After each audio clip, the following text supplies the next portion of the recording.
Indian വ്യോമസേനയുടെ ആധുനികവൽക്കരണ പ്രക്രിയയിലെ ഏറ്റവും നിർണായകമായ ഒരു ഘട്ടമാണ് റാഫേൽ വിമാന ഇടപാടിലൂടെ നടക്കാൻ പോകുന്നത്. 3.25 ലക്ഷം കോടി രൂപ ചെലവ് വരുന്ന ഈ കരാർ ഇന്ത്യൻ വ്യോമസേനയുടെ ചരിത്രത്തിലെ ഏറ്റവും വലിയ പ്രതിരോധ ഇടപാടുകളിലൊന്നായിരിക്കും. റഷ്യയുടെയും അമേരിക്കയുടെയും 5ാം തലമുറ സ്റ്റെൽത്ത് വിമാനങ്ങളെ മറികടന്നാണ് ഇന്ത്യ ഫ്രാൻസിൽ നിന്ന് 4.5 തലമുറ യുദ്ധവിമാനമായ റാഫേൽ വാങ്ങാനൊരുങ്ങുന്നത്. സാങ്കേതിക മികവും കരുത്തുമുള്ള വിമാനങ്ങളെ മറികടന്ന് ഇന്ത്യ എന്തിനാണ് റാഫേലിൽ നിക്ഷേപം നടത്തുന്നത് എന്നത് പലരെയും സംശയത്തിലാക്കുന്നുണ്ട്.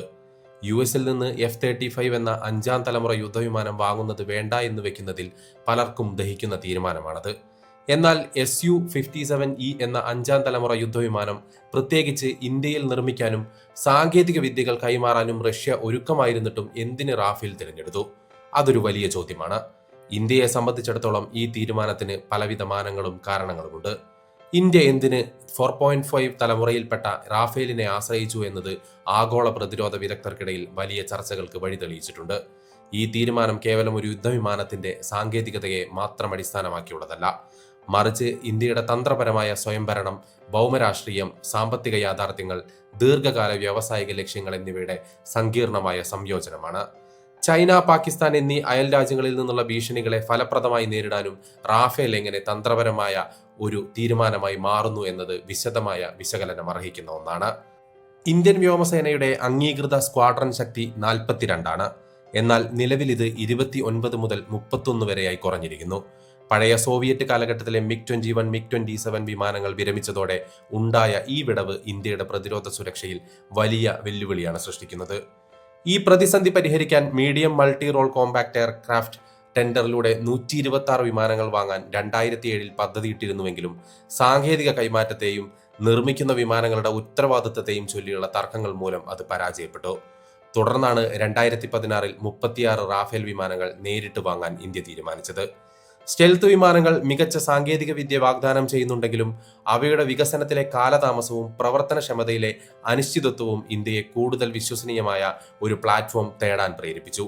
ഓപ്പറേഷൻ സിന്ദൂറിന്റെ വിജയത്തിൽ റാഫേൽ യുദ്ധവിമാനങ്ങൾ നിർണായകമായ പങ്കുവഹിച്ചു എന്നത് റാഫേലിലേക്ക് ഇന്ത്യയെ അടുപ്പിച്ച പ്രധാന കാരണങ്ങളിലൊന്നാണ്. ഹിമാലയൻ ഭൂപ്രദേശങ്ങളിലെ വെല്ലുവിളികൾ അതിജീവിച്ച് ശത്രു ലക്ഷ്യങ്ങളിലേക്ക് ആഴത്തിൽ കടന്നു ചെന്ന് ആക്രമണം നടത്താൻ റാഫേൽ വിമാനങ്ങൾ സഹായിച്ചു.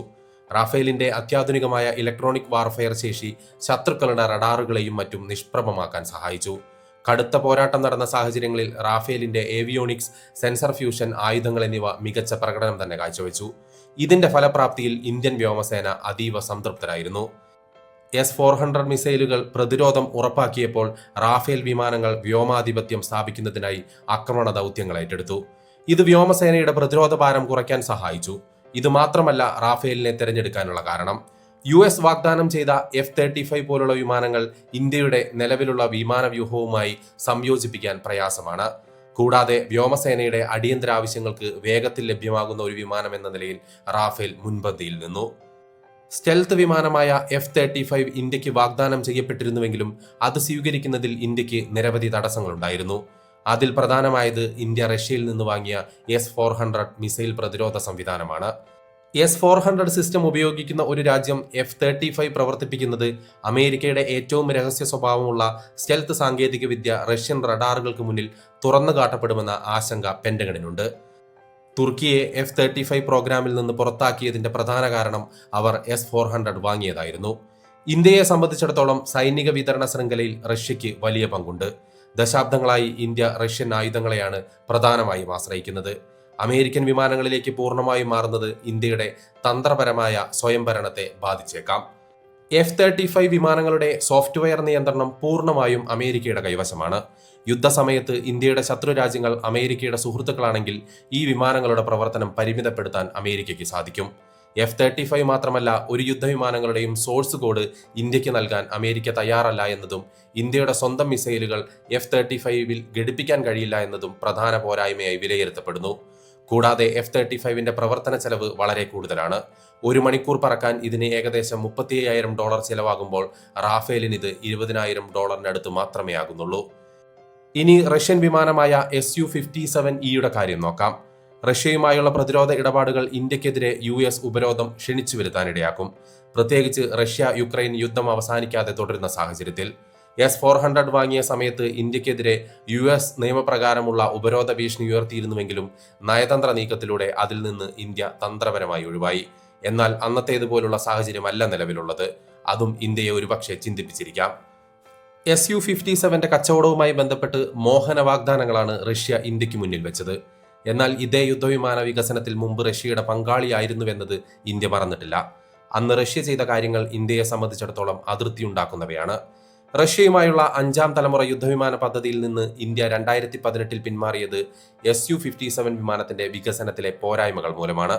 ഇതിന്റെ സ്റ്റെൽത്ത് കഴിവുകൾ അമേരിക്കൻ വിമാനങ്ങളുമായി താരതമ്യം ചെയ്യുമ്പോൾ പിന്നിലാണെന്ന് ഇന്ത്യൻ വ്യോമസേന വിലയിരുത്തിയിരുന്നു. ഇത് സ്റ്റെൽത്ത് വിമാനം എന്ന നിലയിലുള്ള അതിന്റെ കാര്യക്ഷമത കുറയ്ക്കുന്നു. മറ്റൊരു പ്രധാന പ്രശ്നം എഞ്ചിന്റെ സാങ്കേതിക വിദ്യയായിരുന്നു.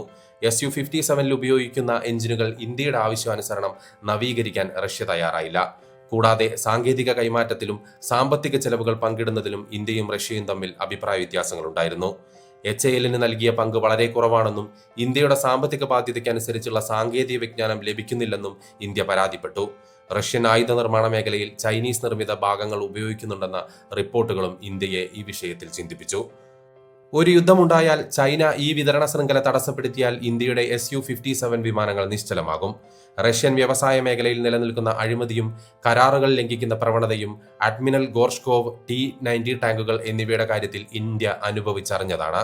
അതിനാൽ തന്നെ വികസനത്തിലിരിക്കുന്ന ഒരു പ്രൊജക്റ്റിൽ ശതകോടിക്കണക്കിന് ഡോളർ നിക്ഷേപിക്കുന്നത് അപകടമാണെന്ന് ഇന്ത്യ മനസ്സിലാക്കി. അങ്ങനെ അവസാനം ഇന്ത്യ റാഫേലിലേക്കും ഫ്രാൻസ് എന്ന ചോയ്സിലേക്കും എത്തി. ഫ്രഞ്ച് പ്രതിരോധ കമ്പനിയായ ദാസോയുടെ റാഫേൽ യുദ്ധവിമാനം ഒരു ഒമ്നി റോൾ വിമാനമായാണ് അറിയപ്പെടുന്നത്.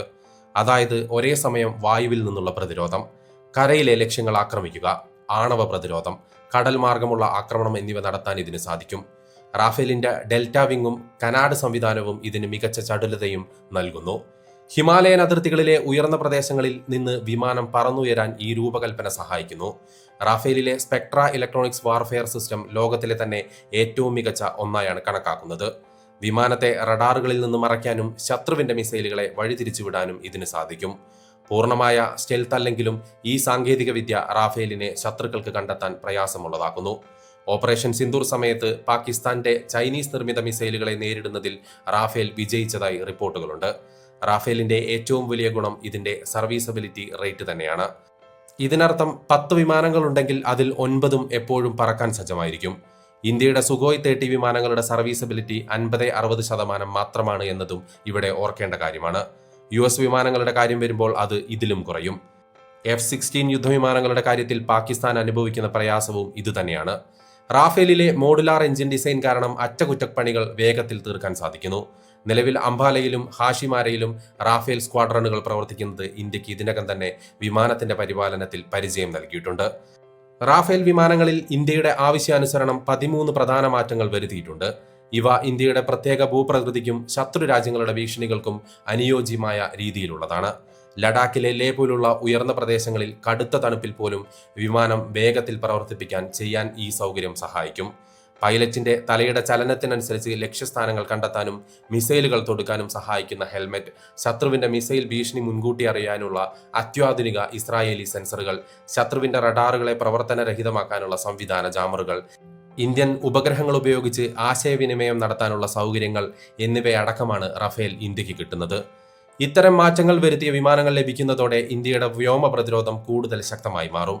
പാകിസ്ഥാന്റെ F-16 വിമാനങ്ങളെക്കാളും ചൈനയുടെ J-20 സ്റ്റെൽത്ത് വിമാനങ്ങളെക്കാളും ആധുനികമായ ഇലക്ട്രോണിക് സംവിധാനങ്ങൾ റാഫേലിനുണ്ടെന്ന് വ്യോമസേന കരുതുന്നുണ്ട്. ഇതൊക്കെ തന്നെയും സാങ്കേതിക കാരണങ്ങളാണെങ്കിൽ റാഫേൽ തിരഞ്ഞെടുക്കാൻ ഇന്ത്യയെ പ്രേരിപ്പിച്ചതിൽ ഫ്രാൻസ് എന്ന രാജ്യത്തോടുള്ള ഇന്ത്യയുടെ വിശ്വാസം കൂടി ഒരു ഘടകമായി പ്രവർത്തിച്ചുവെന്ന് വേണം മനസ്സിലാക്കാൻ.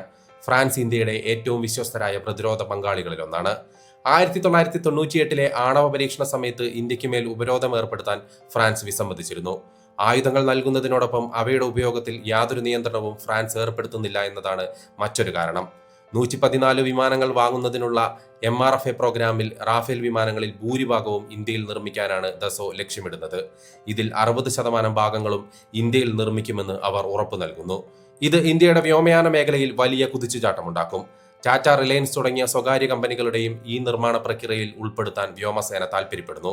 ഫ്രാൻസുമായുള്ള സഹകരണം ഇന്ത്യയുടെ തദ്ദേശീയ 5ാം തലമുറ വിമാനമായ AMCയെ വികസിപ്പിക്കാനും സഹായിക്കും. എഞ്ചിൻ സാങ്കേതികവിദ്യയിൽ ഫ്രാൻസിന്റെ സഫ്രാൻ കമ്പനിയുമായി ഇന്ത്യ സഹകരിക്കാൻ സാധ്യതയുമുണ്ട്. ഇത്തരമൊരു സാങ്കേതിക കൈമാറ്റം അമേരിക്കയിൽ നിന്നോ റഷ്യയിൽ നിന്നോ ഇന്ത്യക്ക് ലഭിക്കാൻ പ്രയാസവുമാണ്. കൂടാതെ ഭൗമരാഷ്ട്രീയത്തിൽ ഇന്ത്യയും ഫ്രാൻസും സമാനമായ നിരവധി താൽപ്പര്യങ്ങൾ പങ്കുവയ്ക്കുന്നുണ്ട്. ഇന്തോ പസഫിക്കിലും കാശ്മീർ വിഷയത്തിലും ഭീകരവിരുദ്ധ പോരാട്ടത്തിലുമൊക്കെ ഇന്ത്യൻ താൽപ്പര്യങ്ങൾ ഫ്രാൻസ് പങ്കുവയ്ക്കുന്നുണ്ട്. മാത്രമല്ല, ഇന്ത്യയും പാകിസ്ഥാനും തമ്മിൽ ഒരു സൈനിക സംഘർഷമുണ്ടായാൽ പാകിസ്ഥാനെ ഫ്രാൻസിന് സഹായിക്കേണ്ട ബാധ്യതയോ സാധ്യതകളോ ഇല്ല. അതേസമയം US-നും റഷ്യയ്ക്കും അതുണ്ട് താനും. US-ന് ലോകത്തുള്ള മിക്ക സ്ഥലങ്ങളിലും താൽപ്പര്യങ്ങളുണ്ട്. ചൈനയെ നേരിടാൻ ഇന്ത്യയെ കൂട്ടുപിടിക്കുന്നത് പോലെ ഇന്ത്യയെ തളയ്ക്കാൻ പാകിസ്ഥാനെ സഹായിക്കുന്നതും US-ന്റെ സ്വഭാവമാണ്. എന്നാൽ നിലവിൽ പാകിസ്ഥാനുമായി ഫ്രാൻസിന് അത്തരം താൽപ്പര്യങ്ങളൊന്നും തന്നെയില്ല. പാകിസ്ഥാൻ ഉപയോഗിക്കുന്ന JF-17 തണ്ടർ യുദ്ധവിമാനങ്ങളിൽ റഷ്യൻ സാങ്കേതിക വിദ്യയിലുള്ള എഞ്ചിനുകളാണ് ഉപയോഗിക്കുന്നത്. ഭാവിയിൽ ഇത്തരം എഞ്ചിനുകൾ വീണ്ടും അവർക്ക് നൽകാൻ റഷ്യയ്ക്ക് ബാധ്യതയുണ്ട്. റഷ്യയിൽ നിന്ന് നേരിട്ടല്ല പാകിസ്ഥാനിലേക്ക് എഞ്ചിനുകൾ എത്തുന്നത്. പകരം റഷ്യ ചൈനയ്ക്കാണ് എഞ്ചിൻ നൽകുന്നത്. ചൈന അത് പാകിസ്ഥാന് നൽകുന്നു. അതിനാൽ ചൈനയിൽ നിന്ന് കൂടുതൽ എഞ്ചിനുകൾ ഓർഡർ വന്നാൽ സുഹൃത്ത് രാഷ്ട്രമെന്ന നിലയിൽ റഷ്യ അത് വേഗം അംഗീകരിച്ചു കൊടുത്തേക്കും. ചൈന വഴി പാകിസ്ഥാനിലേക്ക് ഈ എഞ്ചിനുകൾ എത്തുകയും യുദ്ധസമയത്ത് പാക് യുദ്ധവിമാനങ്ങൾക്ക് ആവശ്യമായ ഘടകങ്ങൾ ഇങ്ങനെ എത്തുന്നതിന് വഴിയൊരുക്കുകയും ചെയ്യും. ഒരു പ്രതിസന്ധി ഘട്ടത്തിൽ US വിമാനങ്ങളാണ് ഉപയോഗിക്കുന്നതെങ്കിൽ സ്വന്തം താൽപ്പര്യങ്ങൾ സംരക്ഷിക്കാൻ ഇന്ത്യയെ US-ന് സമ്മർദ്ദത്തിലാക്കാനാകും. അതിലൂടെ ഇന്ത്യയുടെ ദേശീയ താൽപ്പര്യങ്ങളെ ബലികഴിക്കാൻ നമ്മൾ നിർബന്ധിതരാകുകയും ചെയ്യും. റഷ്യയാകട്ടെ പാകിസ്ഥാന് നേരിട്ട് സഹായം ചെയ്യുന്നില്ല എങ്കിലും ചൈനയുമായുള്ള ബന്ധത്തിന്റെ പേരിൽ ഇന്ത്യയെ പിന്നിൽ നിന്ന് കുത്താൻ നിർബന്ധിതരാകും. ഈ ഘട്ടത്തിൽ തന്ത്രപരമായ സ്വയംഭരണം ഇന്ത്യക്ക് നഷ്ടമാകും. എന്നാൽ ഫ്രാൻസിന്റെ കാര്യത്തിൽ ഈ സാധ്യത തുലവും വിരളമാണ്. ഇതും റാഫേലിന്റെ കാര്യത്തിൽ ഇന്ത്യയെ സ്വാധീനിച്ചിട്ടുണ്ട്. കാരണം ഇന്ത്യയുടെ കാര്യത്തിൽ ഫ്രാൻസ് ഒരു ന്യൂട്രൽ കക്ഷിയാണ്. അവർക്ക് പാകിസ്ഥാനിലും ചൈനയിലും താൽപ്പര്യങ്ങളില്ല. ചൈനയിൽ ഒരുപക്ഷെ വാണിജ്യ താൽപ്പര്യങ്ങൾ ഉണ്ടാകുമെന്ന് മാത്രം. യുദ്ധ സാഹചര്യത്തിൽ ഇന്ത്യയെ സംബന്ധിച്ച് ഫ്രാൻസ് ഒരു വിശ്വസനീയമായ പങ്കാളിയാണ്. റഷ്യയും അമേരിക്കയും 5ാം തലമുറ സ്റ്റെൽത്ത് വിമാനങ്ങൾ വാഗ്ദാനം ചെയ്തിട്ടും ഇന്ത്യ റാഫേൽ തെരഞ്ഞെടുത്തത് വളരെ ദീർഘവീക്ഷണമുള്ള ഒരു തീരുമാനമായി വിലയിരുത്തണം. ഒരു യുദ്ധവിമാനം വാങ്ങുമ്പോൾ അതിന്റെ കേവലമായ വേഗതയോ സ്റ്റെൽത്തോ മാത്രമല്ല നോക്കേണ്ടത്, മറിച്ച് അത് എത്രത്തോളം ഇന്ത്യയുടെ സൈനിക സാഹചര്യങ്ങൾക്ക് അനുയോജ്യമാണ് എന്നതാണ് പ്രധാനം. റാഫേൽ ഇന്ത്യക്ക് നൽകുന്നത് കേവലം ഒരു വിമാനമല്ല, മറിച്ച് ഭൗമരാഷ്ട്രതന്ത്രപരമായ സുരക്ഷിതത്വവും വ്യാവസായിക വളർച്ചയുമാണ്. F-35 വാങ്ങുന്നത് ഇന്ത്യയുടെ പ്രതിരോധ നയത്തിൽ അമേരിക്കയ്ക്ക് അമിത സ്വാധീനം നൽകിയേക്കാം. എന്നാൽ റാഫേൽ പരീക്ഷിക്കപ്പെട്ടതും വിശ്വസനീയമായതും ഇന്ത്യയുടെ ആവശ്യങ്ങൾക്കായി മാറ്റം വരുത്തിയതുമായ ഒരു യുദ്ധവിമാനമാണ്. ഭാവിയിൽ ഇന്ത്യ സ്വന്തമായി നിർമ്മിക്കുന്ന AMCS സ്റ്റെൽത്ത് വിമാനങ്ങൾ വരുന്നതുവരെ ഇന്ത്യയുടെ ആകാശക്കരുത്തായി റാഫേൽ നിലനിൽക്കും. സ്ക്വാഡ്രണുകളുടെ എണ്ണം കുറഞ്ഞു വരുന്ന സാഹചര്യത്തിൽ ഉയർന്ന പ്രവർത്തനക്ഷമതയുള്ള റാഫേൽ വിമാനങ്ങൾ ഇന്ത്യയുടെ പ്രതിരോധ കവചത്തിന് കരുത്തേകുന്നു. ചുരുക്കത്തിൽ സ്റ്റെൽത്ത് എന്ന ലേബലിനേക്കാൾ ഇന്ത്യ പ്രാധാന്യം നൽകിയത് പ്രവർത്തനക്ഷമതയ്ക്കും വിശ്വസ്തതയ്ക്കും തന്ത്രപരമായ സ്വാതന്ത്ര്യത്തിനുമാണ്.